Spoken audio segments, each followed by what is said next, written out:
এই একটু এদিকে আসো তো। কি হইছে? এদিকে আসো।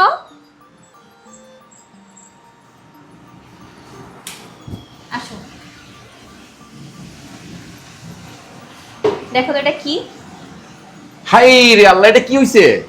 কি হইছে এটা আমি তোমারে জিজ্ঞেস করতেছি। আমি কি কোনো গ্যাসের চুলায় রান্না করতেছি নাকি মাটির চুলায় কি লাকড়ি দিয়ে খড়ি দিয়ে কি আমি রান্না করতেছি? আমি তো সেটাই বুঝতেছি না। হ্যাঁ, কি পরিমাণে কালি দেখো। মাটির চুলাতেও এত কালি হয় না আমার জানা মতে। কবে থেকে বলতেছি যে চুলাটা পাল্টায় দাও, চুলাটা পাল্টায় দাও, চুলাটাতে কোনো সমস্যা। হ্যাঁ, এই কালি এখন কে পরিষ্কার করবে? এরকম তো ছিল না। ছিল না মানে কি? অনেকদিন থেকেই তো ছিল। কবে থেকে বলতেছি যে চুলায় কালি উঠতেছে, কালি উঠতেছে, চুলাটা ঠিক করে দাও, কিন্তু আজকে একদম অতিরিক্ত হয়ে গেছে। আর তুমি তো কোনো কথা গায়ে লাগাও না, কারণ এই পাতিল তো তুমি মাজো না। হ্যাঁ, এখন এই যে এত যে কালি হইছে, এই পাতিল কি তুমি মাইজে দিবা আমারে? কে মাজবে এই পাতিল? আসলে ব্যাপারটা আমি বুঝতে পারি নাই যে না না এতটা না কালি না, পড়ে। হ্যাঁ, তুমি তো কিছুই বুঝতে পারো না, বুঝছো না? তুমি তো কিছুই বুঝতে পারো না। নিজের যে করতে হয় না, যার করতে হয় সে বোঝে।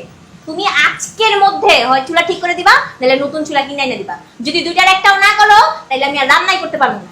একদম সারা জীবনের জন্য রান্না বন্ধ।